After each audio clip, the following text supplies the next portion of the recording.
충남 태안에서 학생들의 폭행 영상이 SNS를 통해 유포됐습니다.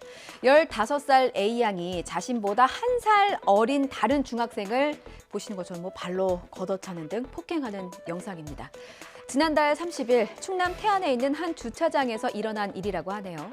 발로 가격을 당하는 여중생, 맞고 나서도 몸을 제대로 가누지 못하는데도 재차 무릎을 꿇습니다.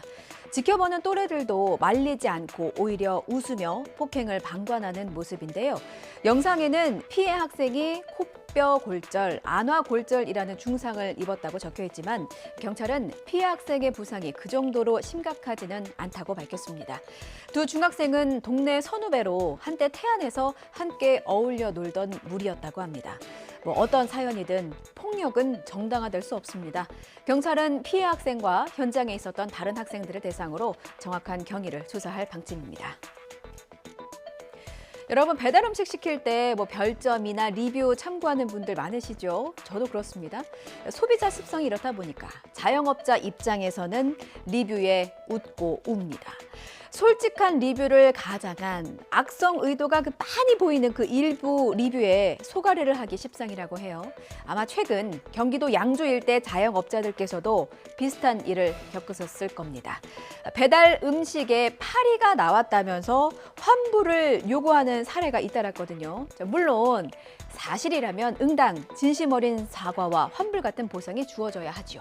그런데 같은 사진으로 두 곳의 업체에 환불을 요구한 소비자가 있습니다. 어디서 들어온 벌레인가 업주가 수거해서 확인하려 해도 고객은 이미 버렸다는 말뿐이었습니다. 파리는 찾을 수 없었지만 울며 겨자 먹기로 환불을 해줄 수밖에 없었던 사연, 우종훈 기자가 취재했습니다. 뒤져서라도 확인을 하고 싶었습니다. 종량제 봉투면은 제가 열어서라도 확인을 할 텐데 이제 모든 단지들이 이제 집단 생활을 하는 그런 음식물 쓰레기통이기 때문에 앞서 지난달 초엔 2km 떨어진 마라탕 판매 업주에게도 파리가 나왔다며 환불 요구가 접수됐습니다. 배달만 오면 무서운 거 있잖아요. 배달만. 또 리뷰 달까? 또 환불해달라? 배달 오는 게 오히려 무서웠어요. 모두 같은 고객, 같은 방식이었습니다. 현재까지 확인된 피해 신고만 경기도 양주 옥정동과 덕정동 일대에서 8건, 적게는 2만 원에서 많게는 3만 원대 음식들로 지난주엔 사흘 연속 이어지기도 했습니다. 심지어 각기 다른 2개 업소에 동일한 사진으로 환불받은 경우도 있었습니다. 황당했죠. 저 개인적으로는 솔직히 요즘 검은깨만 봐도 단행감이 되고. 저는 이거 이틀 전에 알았거든요. 이렇게 해놓으면 정말 그 사람은 사기를 친 거다, 그런 생각밖에 안 해요. 해당 고객은 2개 업체에 같은 사진이 전송된 건 실수였고 자신이 환불받은 배달 음식에 파리가 나온 게 맞다고 반박했습니다. 억울함으로 소하는 업주들은 액수는 크지 않지만 추가 피해를 막기 위해 업무 방해 등의 혐의로 조만간 경찰에 수사 의뢰할 계획입니다. 상습적으로 마약을 투약한 혐의를 받고 있는 배우 유아인 씨, 주변 인물 4명이 입건돼서 조사를 받고 있습니다. 경찰이 대리 처방을 받은 정황을 포착했기 때문인데요. 경찰에 입건된 4명은 유아인 씨와 함께 지난 2월에 입국해서 마약 투약을 돕거나 직접 투약한 혐의를 받는 주변인들입니다. 참고인에서 피의자 신분으로 전환됐습니다. 경찰은 이들이 향정신성 의약품인 졸피뎀을 대리 처방받아서 유아인 씨에게 전달하고 일부의 경우는 대마를 직접 사용한 정황도 포착한 것으로 알려졌고요. 이들에게 졸피뎀을 처방하거나 유아인 씨에게 프로포폴을 과다 처방한 병원과 의원 10여 곳에 대해서도 조사를 진행하고 있습니다. 마약 신고 유튜버로 유명한 홍모 씨의 영상입니다. 지난해 말부터 300건이 넘는 112 신고를 했고 경찰 검거 영상을 올리면서 폭발적인 인기를 누렸습니다. 공익을 위한 일이다. 취지가 너무 좋잖아요. 그런데 이면에는 불법이 의심되는 여러 행동들이 포착됐습니다. 영상을 올리지 않는 조건으로 뒷돈을 챙긴 혐의가 포착됐고 또 마약범을 꿰기 위해서 여성을 미끼로 사용한 정황까지 나온 겁니다.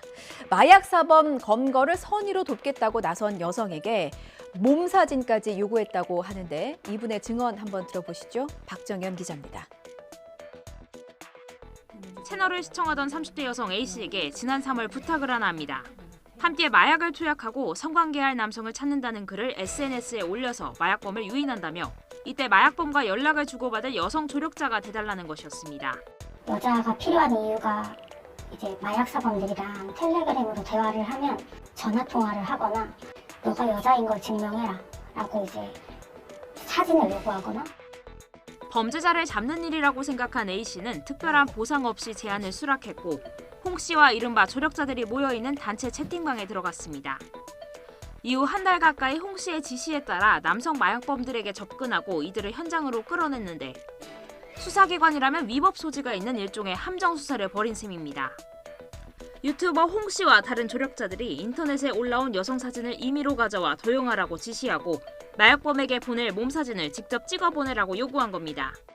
다른 여자들 사진을 한 30-40장을 보내줬었어요. 저한테 얼굴 가리고 혹시 몸사진, 닉네임 써서 몸사진 보내줄 수 있냐.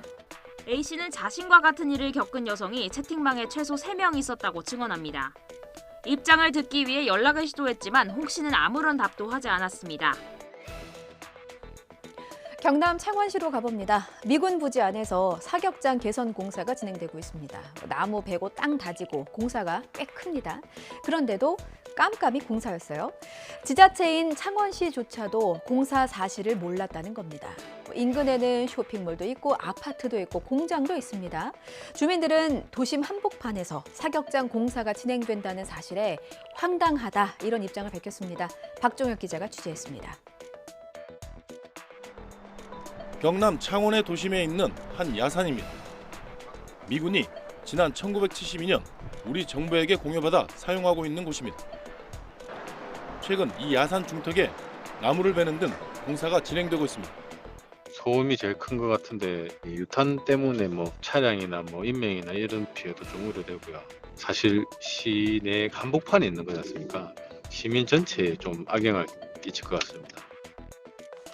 현행법에는 군용 비행장이나 군 사격장의 운영으로 발생하는 소음을 방지하고 피해를 보상하도록 규정하고 있습니다. 하지만 창원시조차도 이런 공사가 진행되고 있는지 알지 못했습니다. 이에 대해 국방부는 주한미군 지휘협정, 즉 소파가 특별법의 지위를 갖기 때문에 지자체와의 협의는 의무사항이 아니고 창원시 역시 군사시설 안에 미군 시설은 지자체가 직접 관여하는 데 한계가 있다고 설명했습니다. 결국 정확히 어떤 무기의 사격장 개선 사업인지 어느 정도 규모인지 등 알려진 게 없는 상황. 주요한 변경 등 일정 부분에 대해 어느 정도 정부와 협의토록 하는 절차를 둔 일본과 달리 한미 소파 조항은 미군이 공여받은 시설 및 기지 사용에 관한 모든 권한을 주면서도 대한민국의 감시 통제 권한을 전혀 규정하지 않고 있어 앞으로 이 부분에 대한 심도 있는 개정 논의가 관련된 현황을 파악하고 또 군이나 아니면은 그 관계기관과 대책을 협의해서 피해가 발생하지 않도록 그런 대안을 마련해 나갈 계획입니다.